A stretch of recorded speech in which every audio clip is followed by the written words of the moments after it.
Graça e paz, irmãos. Como é que está a sua vida? Está abençoada?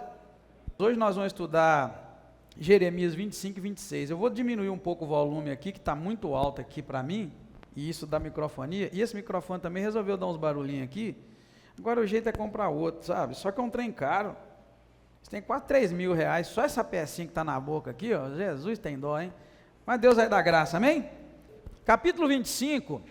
já começa com uma advertência que foi ignorada durante anos e anos e anos. O texto relata para nós, que Deus enviou profetas, enviou homens, durante 23 anos, e ele diz que enviava de madrugada, enviando, ou seja, em todo tempo ele mandava seus profetas para falar para o povo, e a palavra que Deus enviava era a mesma, pedindo que o povo se arrependesse dos seus maus caminhos. Deus sempre, quando manda arrepender dos maus caminhos, ele fala qual mal que ele vai fazer, se não houver arrependimento, irmãos. Então, essa é uma verdade de Deus para cada um de nós e será para sempre. A vida de pecado vai nos levar a receber de Deus a justiça devida, que é coisa ruim. Já uma vida de santidade vai levar nós a recebermos de Deus as coisas que são boas, agradáveis, Mesmo Deus enviando, o povo não deu ouvido, irmãos, e continuou na rebeldia, na idolatria, continuou distante do Senhor. Então esse versículo vai mostrar para nós o quê? A persistência de Deus em enviar os profetas para falarem, revela a dureza de coração dos homens. Obrigado, irmão Anderson.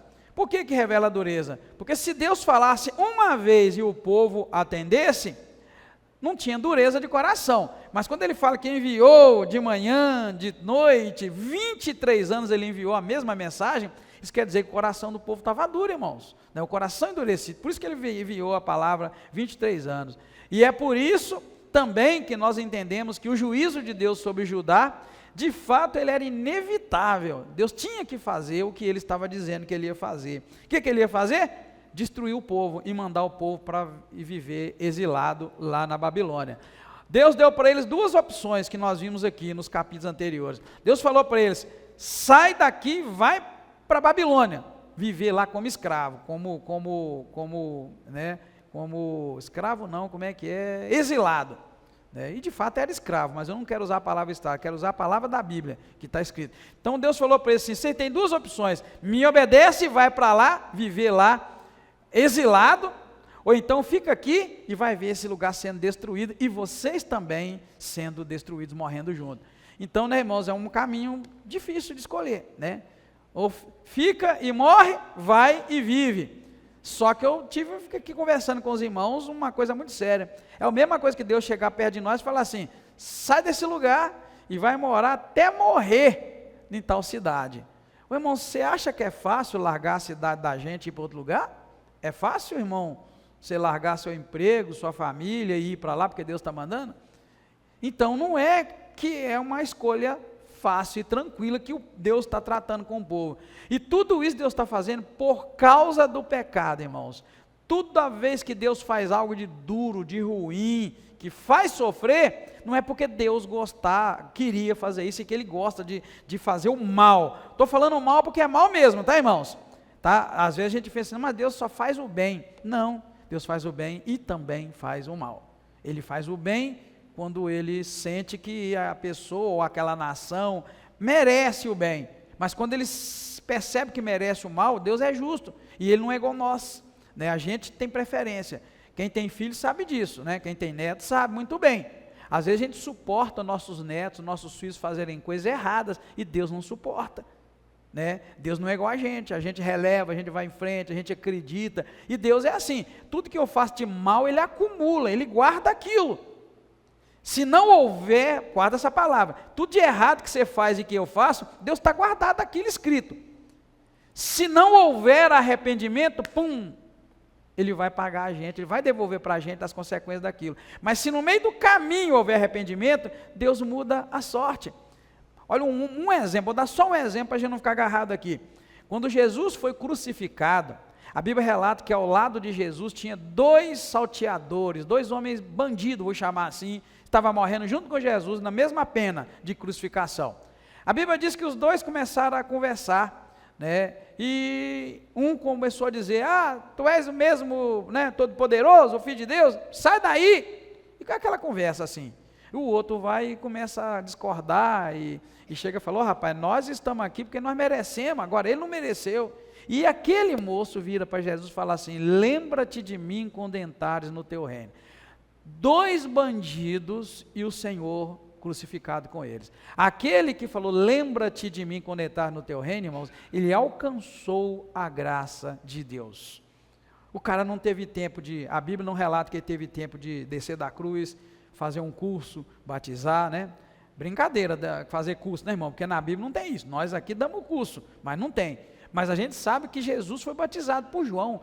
A Bíblia nem relata que esse cara tinha sido batizado por João, e nem relata que ele desceu para batizar. Mas Jesus falou: hoje mesmo você vai estar comigo no meu reino. Ou seja, quebrando todos os paradigmas, todos os protocolos que a gente cria para a salvação, aquele cara, por causa de uma atitude dele, nos últimos minutos ou segundos de vida, ele alcançou o que eu e você talvez estamos perdendo, porque a gente não tem fé para a salvação.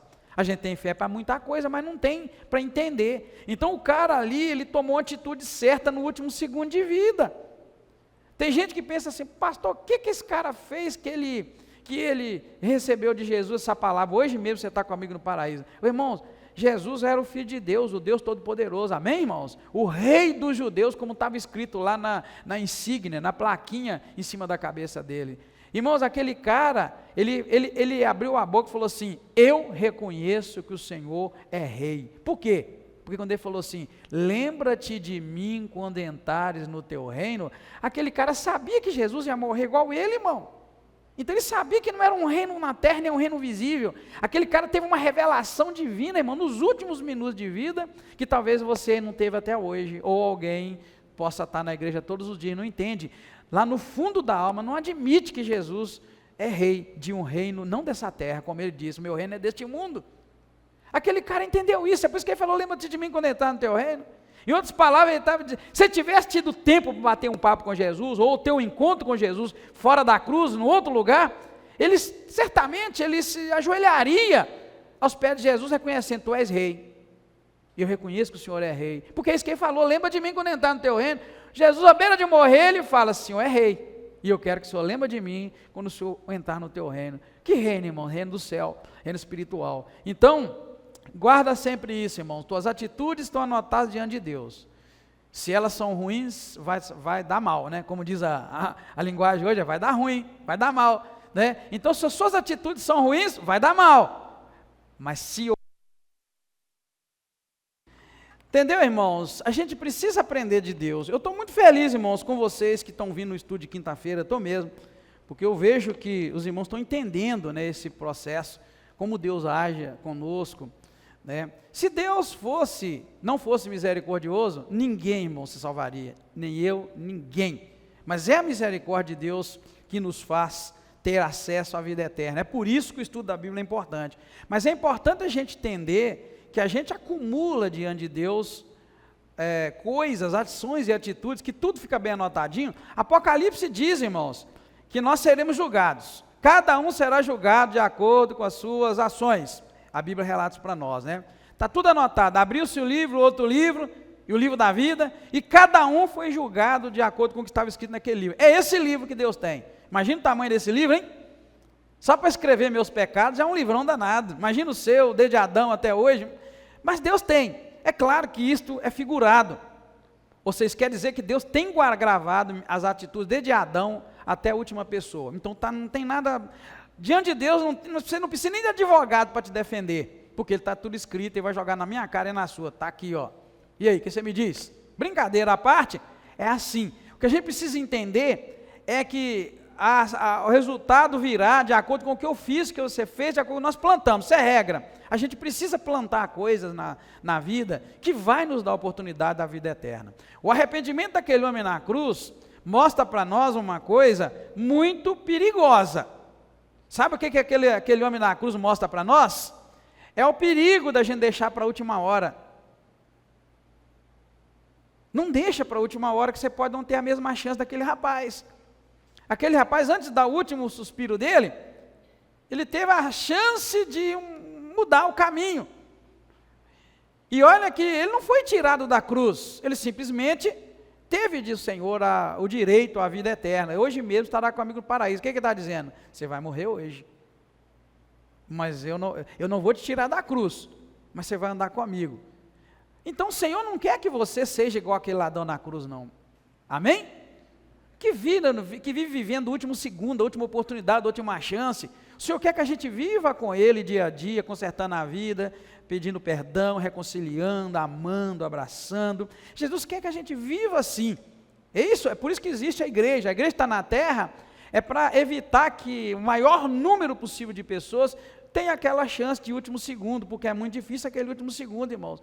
Né? É por isso que é perigoso o crente que deixa a tristeza, a depressão, o abatimento entrar no seu coração, porque ele pode tirar a própria vida, e quem garante que alguém que tirar a própria vida, vai ter a chance daquele cara na cruz? Aquele cara não viveu o melhor de Deus, mas teve a vida eterna. Então a gente não pode correr o risco, você não pode ser como aquele homem na cruz, e eu não posso ser também. Você não pode ser como aquela mulher, ou como aquele homem, mulher, você não pode ser como aquele homem na cruz, que teve a última chance. É muito perigoso a gente contar com a última chance, por isso que estamos com vida. Amém, igreja? Então é preciso buscar o Senhor, entregar o coração a Ele e entender essas verdades de Deus para a nossa vida, para a gente usufruir o melhor de Deus, né? Eu costumo dizer que aquela oportunidade daquele rapaz ali foi o extremo da misericórdia de Deus, o extremo.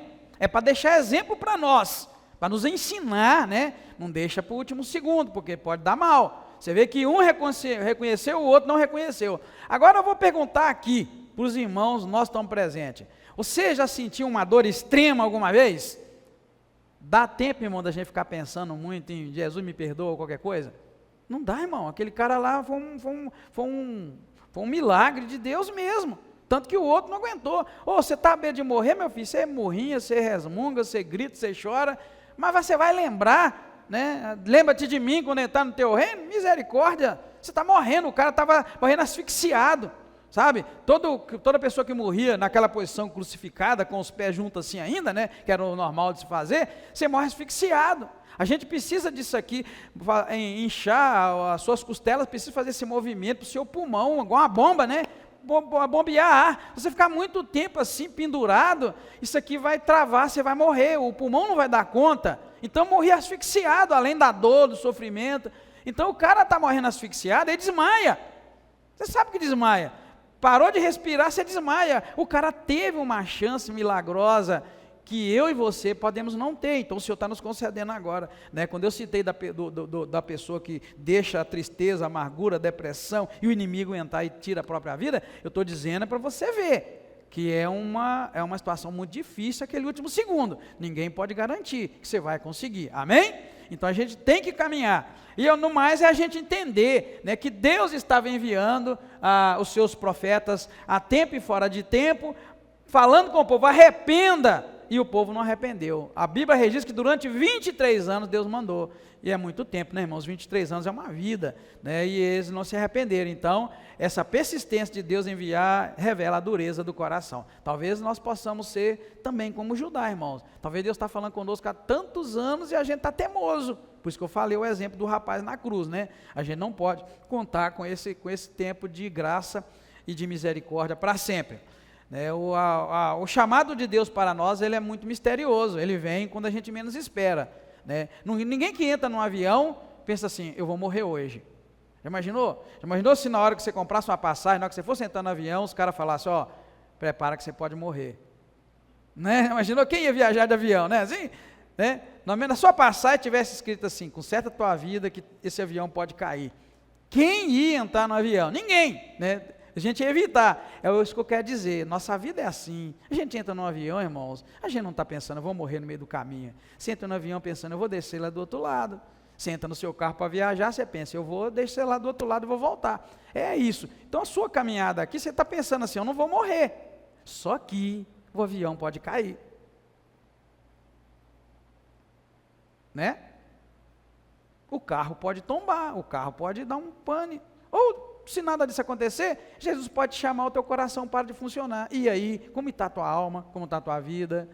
Você está pronto? Está preparado? Você está bem com Deus? É essa questão que a gente tem que entender, que Deus pode estar 23 anos falando comigo, com você. Pode estar 30, 40, você falando, e nós estamos teimosos ainda, não queremos endireitar, porque a gente está acreditando que o avião vai chegar do outro lado. Mas vai chegar um dia que ele não vai chegar do outro lado. E aí a gente tem que estar pronto. Como eu não sei se o dia será amanhã, daqui a 1 ano, daqui a 2, daqui a 3, o que eu tenho que fazer? Estar preparado. Amém, igreja? É isso que nós estamos fazendo aqui, nos preparando dia a dia, não para ser perfeitos, porque nós não vamos ser, mas é só para estar preparado. Amém? Guarda isso. Nós estamos dia a dia orando, buscando a Deus, não é para ser perfeitos, é só para estar preparado. Deus não vai chamar perfeitos, Deus vai chamar preparados. Lembra a parábola lá das noivas, né? Das virgens prudentes e a não prudente? A diferença entre umas e a outra é que umas estavam preparadas para os obstáculos, as outras só fizeram a malinha, legal, e foram embora. Vamos contar com o noivo, né? Mas teve lá, metade delas falou, pode acontecer um pane no avião, eu preciso de um paraquedas, né? Imagina se todo mundo entrasse no avião de paraquedas, hein, Francisco? Vai lá no paraquedas, é o sonho, né? É o sonho. Mas a gente não leva o paraquedas, irmão. A gente acredita que o avião vai chegar. E para alguns o avião não chega. Então é esse preparo que a gente tem que estar. E se o avião não chegar, meu pai, o que será de mim? É isso que você tem que pensar. Eu não entro num carro, não entro num avião, pensando que o avião vai cair. Mas lá no fundo eu penso, se você tem despencado aqui, só um milagre. Não é? Eu de vez em quando eu entro no avião, tem muito tempo que eu não viajo, né? Mas eu viajei muito, então não aguentava naquele tempo, quando começava a subir, eu bati o pé assim, falei, puxa vida, já era, não tem mais chão. Até a guria meu podia pular para essa janela fora aqui, mas já era, e dependendo do avião que você subir, né, quem já viajou sabe disso, o cara, esses aviãozinhos nossos aqui, demora a subir, né, vai andando, dá até para você olhar para baixo e tentar pular, mas esse já vai viajar por cima do oceano aí, já era, irmão, o cara sobe assim, já empina, você vira para trás, você vai vendo o chão ficando pequeno, eu bato o pé assim, só penso nisso. Por isso que eu não durmo em viagem nenhuma, eu quero estar acordado, qualquer coisa eu pulo da janela. Eu não durmo em viagem nenhuma, irmãos, é misericórdia, nem de ônibus eu durmo. Hein? Não descansa. Tem alguém que descansa aí de viagem, no ônibus? Você consegue, Francisco? O Francisco. Misericórdia, eu nunca dormi em ônibus, eu nunca dormi em avião, misericórdia. E a minha viagem era longa. A minha viagem era de Patinga, de Belo Horizonte para Nova York, irmão, é 24 horas mesmo, que você sai daqui, vai para Belo Horizonte para lá, irmão, vou ser sincero com vocês, eu não durmo, eu vou ficar acordado 24 horas, de ônibus é a mesma coisa, eu fui em Rondônia em 1988, eu fui em Rondônia, 3 dias de ônibus, acho que eu dormi? Cheguei lá arrebentar, morrendo, não durmo, não adianta, então a gente fica nessa expectativa, né? Qualquer coisa aqui a gente dá um pulo.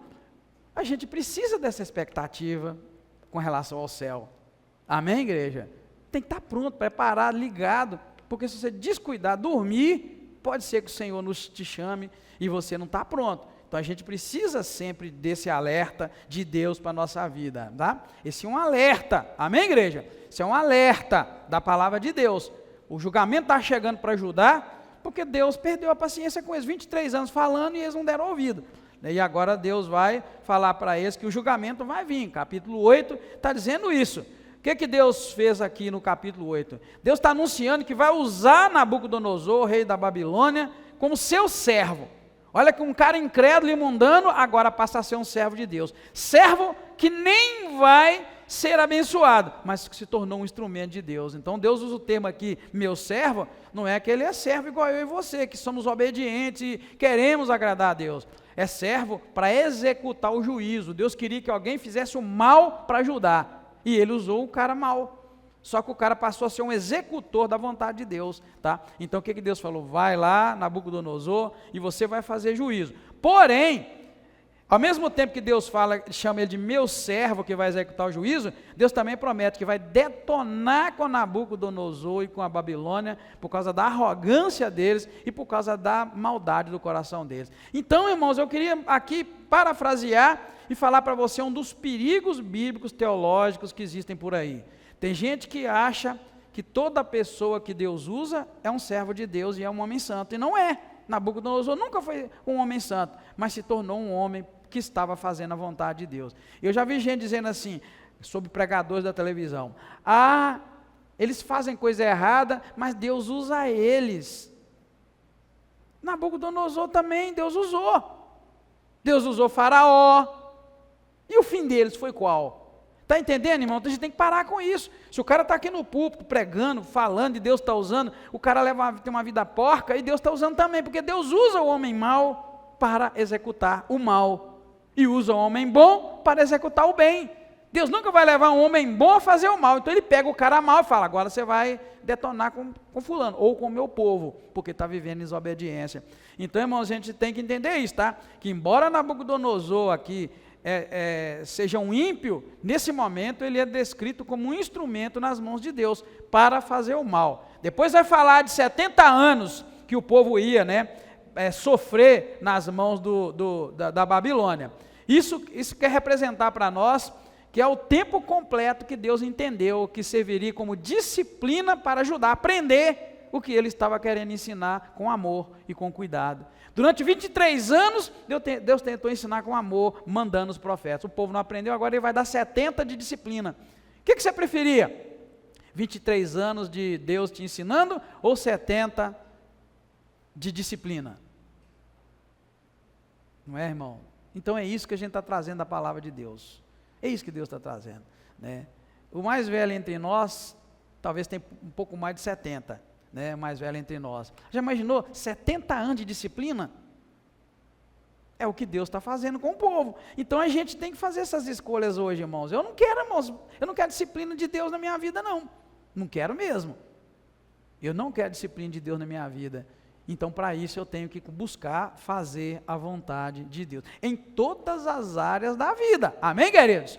Eu preciso fazer a vontade de Deus em todas as áreas da vida, senão vem disciplina, e a disciplina às vezes é tudo dar errado na vida, nunca dar certo, às vezes são luta em cima de luta, termina uma luta, vem outra, e vem outra, e vem outra, ou seja, Deus não nos abandona de tudo, mas Ele disciplina, porque lá atrás nós vimos que o pai disciplina ao filho que ama, assim Deus disciplina também a quem Ele ama, e é isso que Ele está fazendo com Judá. 70 anos no exílio, era o tempo limite que Deus escolheu para disciplinar seu povo, disciplinar porque durante 23 anos, Ele tentou, né? Tentou da melhor via, pelas vias de enviar gente para falar.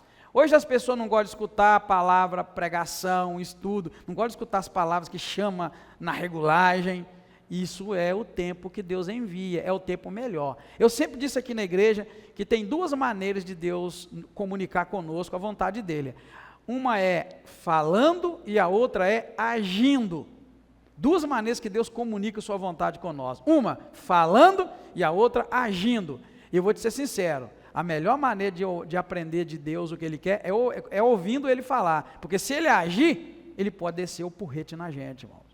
Né? Sabe aquela frase, fulano não vem pelo amor, mas vem pela dor? É isso, Deus falou, usou a mamãe, usou o papai, usou o pastor, a pastora, usou a natureza, usou situações para essa pessoa ver que era Deus que estava falando, usou até a mula para falar. A pessoa não deu ouvido, aí Deus para de falar e começa a agir, e quando Ele age, o pau pode comer. Uma doença, é uma situação, sei lá como, o agir de Deus, irmãos, é inexplicável. A Bíblia chega a dizer assim, dura coisa é cair nas mãos do Deus vivo. Eu não quero cair nas mãos do Deus vivo, não. Eu quero estar nas mãos dEle, voluntariamente. Uma coisa é você se jogar nas mãos de Deus, e a outra é você cair na mão dEle. Lá fala cair.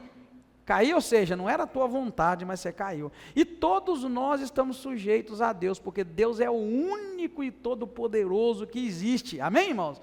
Nenhum diabo pode nos segurar em sua mão, mas Deus pode. Nós estamos do controle de Deus. Ele que domina o universo, domina todas as coisas. Amém? Então a gente precisa desse cuidado, dessa vigilância em nós. Depois do verso 15 ao 29... Tem uma referência aqui, irmãos, sobre a ira de Deus, o cálice da ira, e a gente precisa entender essa ira divina, o que é, né? Deus está ordenando, né, simbolicamente, para todas as nações beberem do cálice do vinho da sua ira. E isso é um ato profético, né, que Jeremias estava ali falando da parte de Deus, indicando que nenhuma nação ia escapar do juízo de Deus. Ele manda os de perto, os de longe, todos os reis, todas as nações beberem. Isso simboliza o quê? É o juízo de Deus sobre o pecado, o cálice da ira de Deus, ou seja, Deus está irado com as atitudes do mundo, das pessoas, é essa a questão, né? E aí é universal essa abrangência, porque ele chega a falar a todos os povos, não só Judá, a terra inteira ia sorver, ia beber do cálice da ira de Deus. Ou seja, debaixo da ira de Deus não tem saída, irmãos, é deixar Deus descer o pau e clamar: meu, tem misericórdia de mim, da minha vida, né? Então, mesmo Jerusalém, o povo escolhido de Deus, estava debaixo dessa disciplina e não tinha como fugir. É coisa muito séria, né? Vamos lá tentar fazer uma adaptaçãozinha com relação a 2020 e 2021. O que aconteceu no mundo em 2020 e 2021? Que nação nenhuma escapou? 2020 e 2021. Covid. É mais ou menos isso. Eu sempre vou guardar o Covid para mostrar que quando a mão de Deus está para o mal, não tem saída. O melhor de Deus que pode acontecer é Deus proteger alguns de nós de não ter pegado Covid, ou ter pegado e estar vivo até hoje, porque muitos não tiveram a mesma sorte e morreram.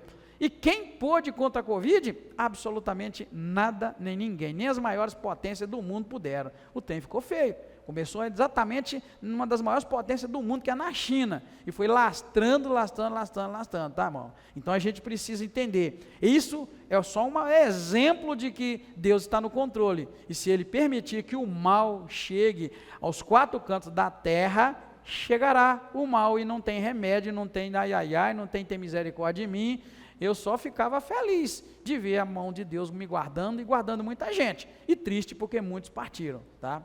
Então a gente precisa entender esses detalhes da palavra de Deus e pôr a barba de molho, tá, irmãos? Eu usei esse termo muito tempo aqui na igreja: coloca a tua barba de molho, porque estamos de fato nas mãos de Deus, e só Ele faz o que Ele bem entender, o que Ele quiser. Depois, terminando o capítulo 25, nós vamos encontrar do verso 30 ao 38, o rugido do Senhor contra as nações. Aqui Deus é descrito como um leão, né, que vai rugir, e nós vamos encontrar a palavra lá no 38, o último versículo fala assim: como um leão deixará o seu covil, a sua terra será assolada. Então Deus é comparado, do 30 ao 38, como um leão que está rugindo, e está rugindo contra todas as nações, trazendo destruição e caos, né? Este trecho da palavra, irmãos, está reforçando o poder irresistível de Deus. Ele vai bramar, ele vai rugir para trazer juízo, e o juízo é inevitável, ele não vai escutar ninguém, não vai ouvir. Você está lendo comigo a Bíblia e está vendo que Jeremias tentou orar umas 2, 3 vezes, Deus falou: não ora, porque eu não vou ouvir a tua oração. E eu me senti exatamente como Jeremias. Por quê? Porque eu orei para que Deus acabasse com a Covid, irmãos. Nós oramos, e ela não acabou enquanto Deus falou: vai acabar. E eu vou ser sincero com você, ainda não acabou. Tem gente pegando Covid adoidada ainda, tá, irmãos? Tem cidades aí que está pegando muito. Ou seja, o que isso quer dizer? Isso quer dizer que de fato Deus está no controle, né? E se Deus mandar uma Covid outra vez, hein? Como é que vai ficar? Que não mande, amém, igreja? Que não mande. Vamos pedir a Deus: não faça isso, tenha misericórdia, né? Então isso aí está mostrando para nós o juízo de Deus, irresistível. E quando ele brada para valer e faz a sua vontade, né? Capítulo 26, verso 1 ao 6, é um chamado ao arrependimento. Deus está chamando o povo para se arrepender mais uma vez, né? Mais uma vez. E aqui ele ainda destaca o tempo exato, que é no reinado de Joaquim, né? Ordenando que Jeremias proclame a mensagem no templo. Ele vai dizer assim: no princípio do reinado de Joaquim, filho de Josias, rei de Judá, veio a palavra do Senhor. Assim diz o Senhor: põe-te no átrio da casa do Senhor e dize todas as palavras, na entrada, na porta, e começa a falar essas palavras, tá? E ele chega a dizer aqui também, que se o povo não se arrependesse, eles seriam como Siló, e como o templo, que seria abandonado e destruído. E nós sabemos que depois veio mesmo a destruição do templo. O primeiro templo foi destruído, depois o segundo, né? Então, e agora estão aí pensando em construir o terceiro. Quem era Siló, irmãos? Siló, na verdade, é o lugar da presença de Deus, era a capital religiosa, né, no tempo dos juízes, né? Foi o local onde Josué distribuiu a terra prometida, foi o lugar da reunião do povo de Israel. Então ela representa um espaço de encontro com Deus, Siló, né? Isso é uma localidade. Hoje a região de Siló, ela existe ainda, lá nas regiões de Israel, e ele é um lugar de, como é que chama aquele lugar onde eles estudam, os caras pesquisam, cavando na terra, de arqueologia, tá? Hoje é um sítio arqueológico, existe o lugar, existe tudo. E era um lugar de referência santa, da presença de Deus, das reuniões nos tempos dos juízes, da capital religiosa da nação. E Deus está falando assim, e que ela, assim como Siló foi destruída, também ele ia destruir Jerusalém nesse tempo, né, irmãos? Mais um aviso tremendo de Deus, que para ele não tem lugar predileto não, tá, irmãos? É incrível quando a gente entende que não tem lugar predileto. Por quê? Porque havia nos tempos antigos uma proteção muito grande para quem se refugiasse no templo. Vocês lembram lá, né, irmão, no Velho Testamento? Se o cara escondesse no templo, ninguém podia prender, nem bater, nem matar, né? Então existia ali uma cultura que Siló, o lugar santo, o lugar da presença de Deus, lá é lugar de refúgio, então é só nos refugiar lá, né? E o mal não vai acontecer. E Deus está falando que até Siló seria destruído, tá, irmãos? E foi por isso, na verdade, tá? Por isso, na verdade, que eles não gostaram do sermão, tá? Hoje em dia, a gente gosta de pregar, né? E gosta que os outros elogiem nossa pregação, né, Ageu? Quando a gente prega, a gente gosta que os outros elogiam, não é? Como é bom, nossa, sua palavra foi boa, Deus te usou. Só que a pregação de Jeremias teve um efeito contrário. Os caras se juntaram para matar Jeremias, porque ele estava falando que Deus ia destruir aquela cidade, ia destruir Jerusalém. Então juntou sacerdote, profeta, todos ficaram indignados com ele e acusando ele de traição, ameaçando matar porque ele estava falando essas palavras duras. Só que aí Deus tem por misericórdia do Senhor, né, os líderes se levantam e acabam protegendo Jeremias. Mas o que eu quero dizer? A reação hostil do povo revela a resistência que eles tinham à palavra de Deus. Que coisa terrível. As pessoas não mudaram não, irmãos. Hoje em dia as pessoas são muito parecidas como nessa época. Eu não sei quantos de vocês viram uma reportagem rodando por aí, de um cara chamado de pastor, na região metropolitana de Belo Horizonte, que matou uma adolescente de 13 anos. Vocês viram essa reportagem? É muito triste ouvir o cara levar nome de pastor, tá? Mas eu diria, não é pastor. Tem muita gente levando o nome de pastor, irmão, não é pastor. O cara se meteu aí dizendo que é pastor. Por quê? Porque nem todo mundo que tem título de pastor que é pastor. O pastor tem vida diferente. Pastor é pastor. Pastor apanha e não bate. Amém? Amém? Sim. Eu não posso bater em ninguém. Eu posso apanhar. É por isso que nós temos os nossos irmãos da segurança para me ajudar a não apanhar, né, irmão?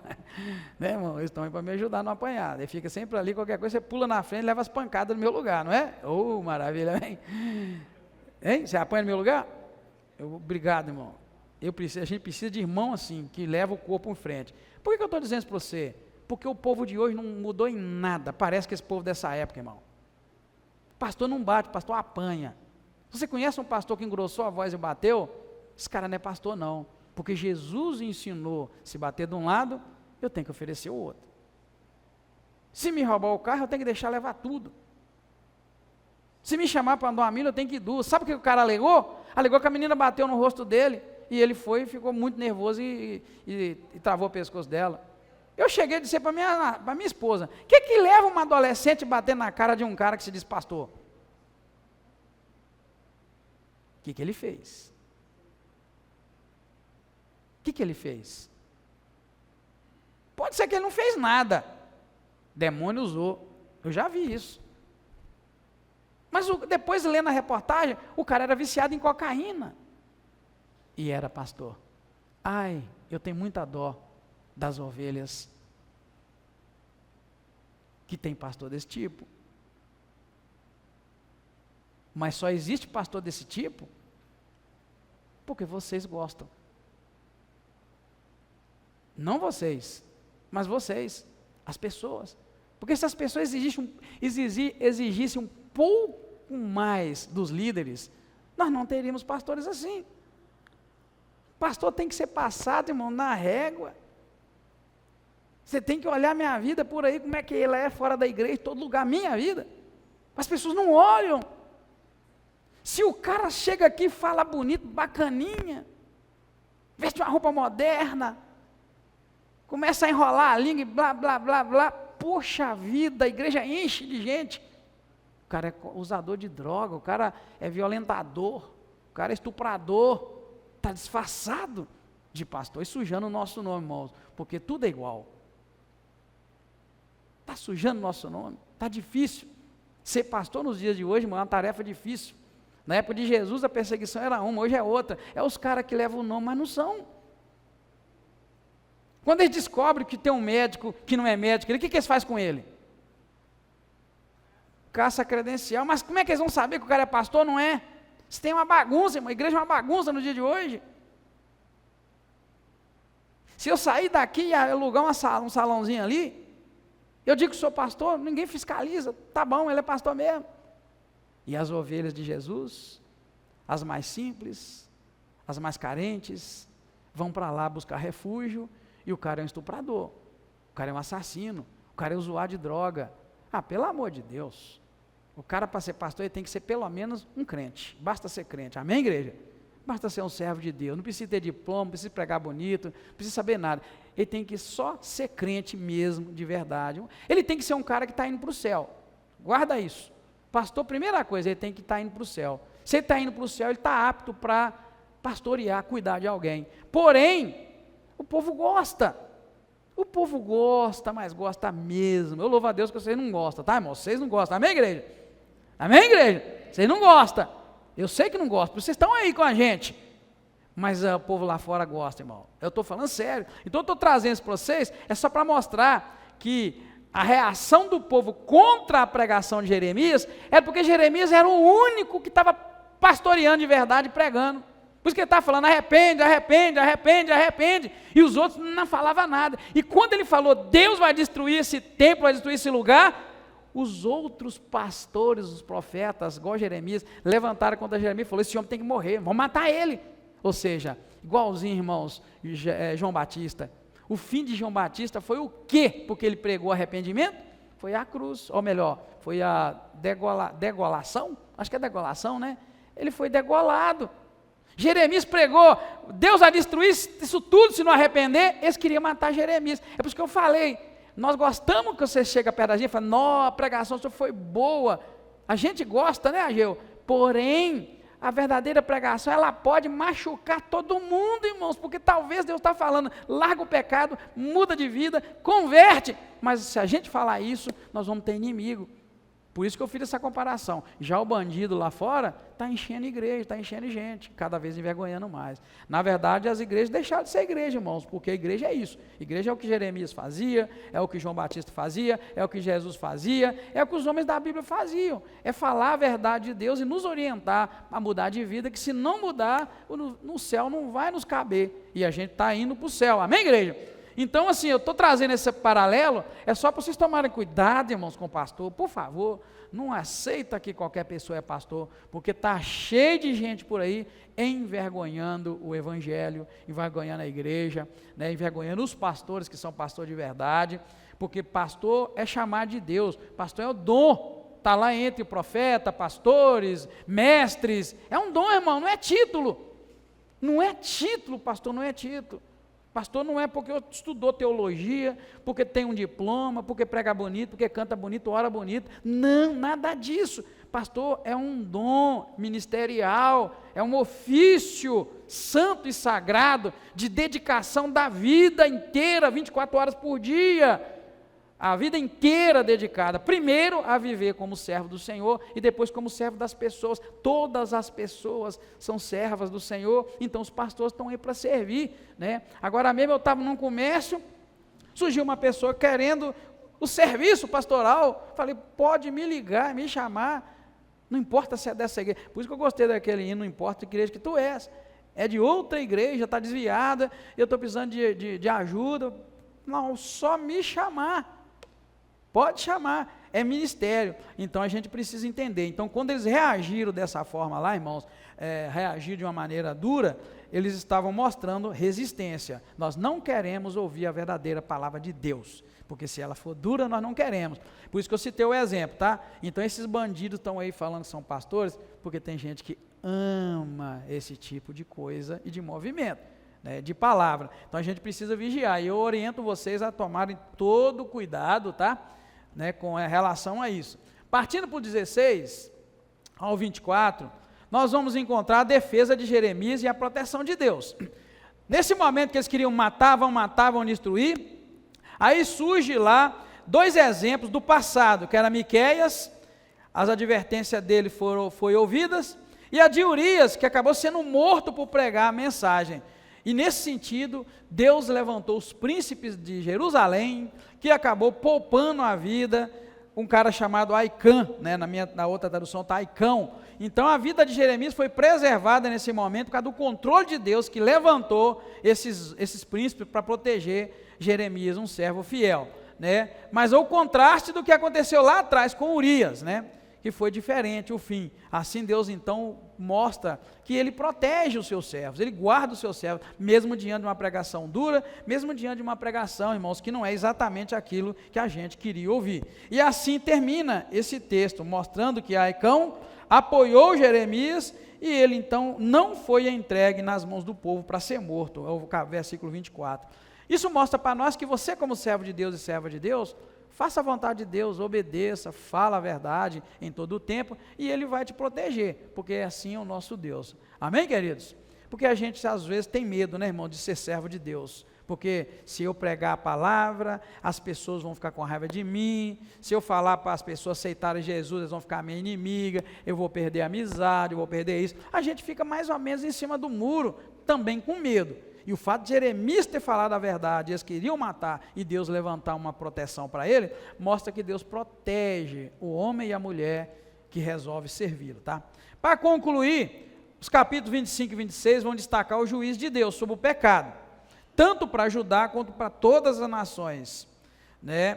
Enquanto também reafirma a justiça de Deus e a soberania de Deus. O capítulo 25 introduz o tema do cálice da ira, que simboliza a abrangência do juízo de Deus. E aqui fica registrado 70 anos de exílio. Como eu falei para vocês, é muito tempo. Quem tem mais de 70 aqui hoje é quem? Quem tem mais de 70? A irmã tem, a Penha, mais a Fizinha, né? Tem mais de 70. A irmã também tem. Quem tem mais do que todas as outras de 70? Quem poderia falar? Quem tem vergonha? Quem não tem vergonha de falar a idade? 70 e quanto, irmã Penha? 76 é a que mais tem idade? Então veja bem, irmã Penha, já imaginou se a senhora vivesse 70 anos no exílio e só 6 se a senhora tivesse de vida livre? Entendeu, irmão? Por isso que eu pedi essa idade, quem tem mais de 70 e vê. Então ela tem 76. O que Deus está fazendo aqui é deixando, tipo assim, a vida inteira da irmã Penha, ela vivendo como escrava no exílio. Que Deus está falando, tudo isso porque a nação pecou, porque a nação fez o que era ruim, não ouviu, e Deus falou que mandou 23 anos, né, irmãos, é até pouco comparado com 70, mas é bem ali, muitos anos que Deus enviou para eles arrepender, não arrependeram, agora Deus falou, 23 anos eu mandei, não ouviram, então agora vão ficar 70, então seria, tomando exemplo da irmã Penha, 70 anos de sofrimento, e quem tem menos de 70 aí, seria sua vida toda e mais um pouco, vivendo como escravo, sem esperança, longe de tudo. Então é isso que Deus faz, irmão. Então se eu não escutar Deus me chamando para arrepender, se você não escutar, vai ser pior para nós. Aqui ele está falando de 70 anos de sofrimento, mas se eu não me converter, vai acontecer comigo o quê, irmão? Vai ser só 70 anos de sofrimento? Vai ser o quê? Vai ser a eternidade, irmão. O irmão Francisco já entendeu. Vai ser a eternidade, não vai ser só 70, vai ser a eternidade. Então Deus é muito bom comigo e com você, né? Certamente Deus não vai nos mandar ser escravo dos Estados Unidos, da China, sei lá de quem é. Não vai fazer isso mais. Eu tenho quase certeza absoluta que não vai deixar nós cairmos na mão de um governo mau. Mas vai ser pior, irmão, vai ser a eternidade como escravos de Satanás. E a Bíblia fala de um lago de fogo e de enxofre, né? Quem já queimou aqui um pouquinho a mão, o braço, alguma parte do corpo, sabe? Dói ou não dói? Você imaginou, irmão, a eternidade num lago de fogo e de enxofre? Poxa vida! Hein?